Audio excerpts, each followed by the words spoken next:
Hello everyone, I'm going to be taking you through Cupboard. It's an Android app designed to manage a user's food and shopping lists.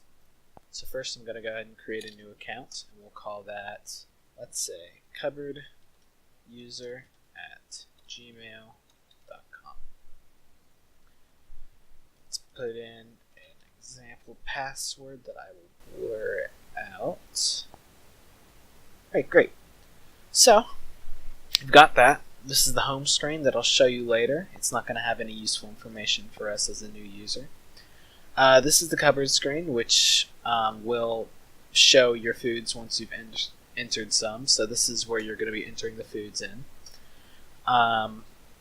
So let's go ahead and just add an example food. You fill it in like you would expect.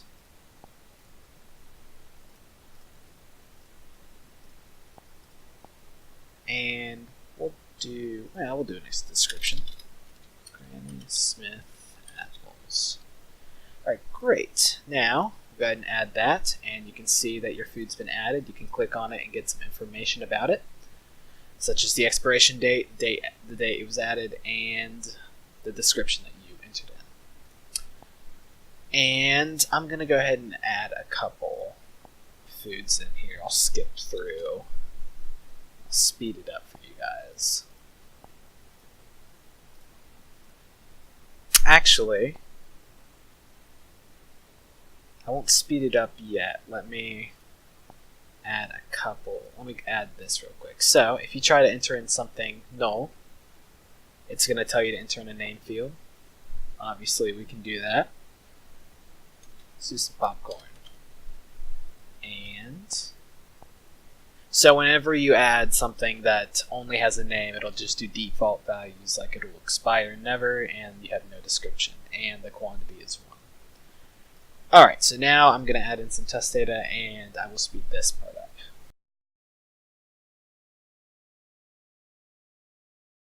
Alright, so one thing I think I forgot to mention was the option to scan in an item with a barcode. So we have a barcode scanner, which is activated by pressing this camera button right here, but since I'm on an emulator, I won't be able to demonstrate that. But what the barcode scanner will do is you scan in the barcode, and it'll pre-fill these values, the name and the description values, and it would be up to the user to fill in these values, since the barcode can't give you that.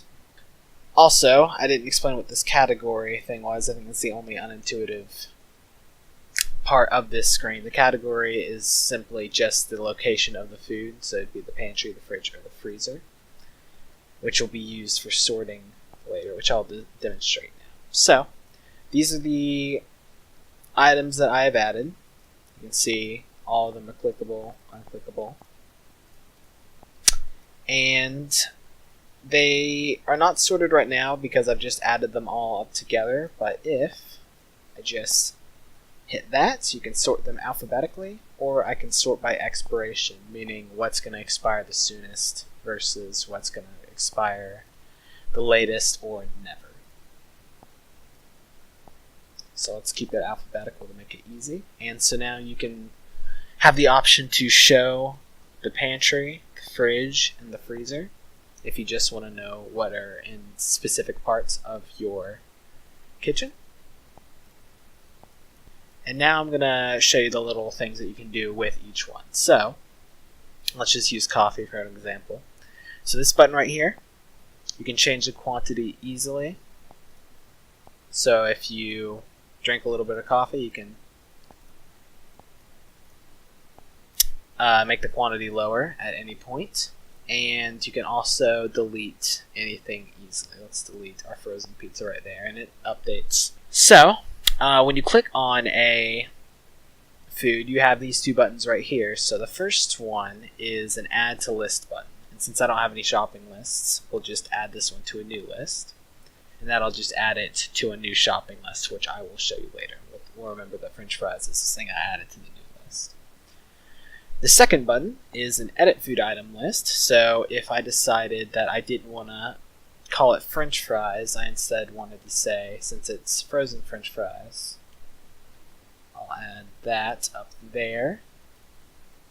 And I got the expiration date wrong. It was on the 12th. I can do that. We'll add that. And it's updated correctly. The 12th. Everything was great. So, let's see.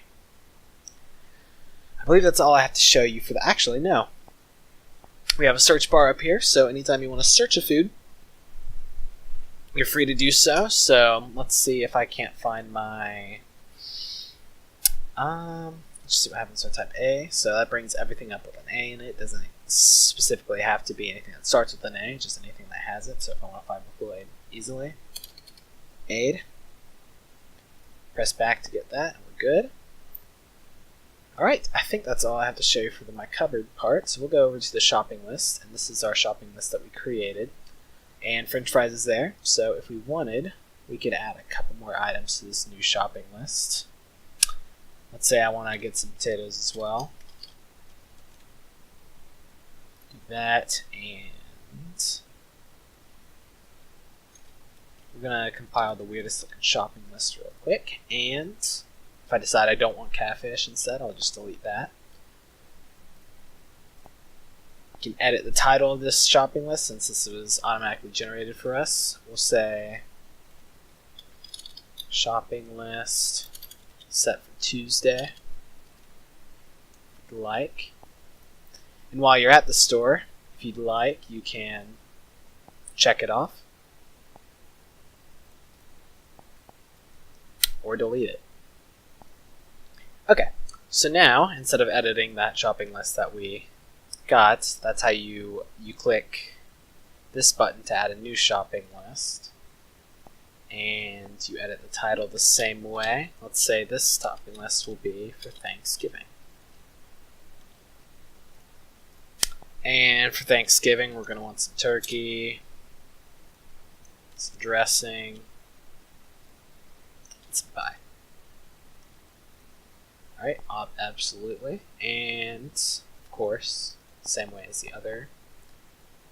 And I believe that's it for the shopping list as well. So now that I just modified that Thanksgiving, we can go over here. This is our last modified list, and this will show you the items in that last modified list, as well as the foods expiring soon. It'll show the foods that are within a week of expiring. So since I only had 2 that were within a week of expiring, these 2 are the ones that are gonna show. And obviously, log out anytime. Alright, thank you so much for watching.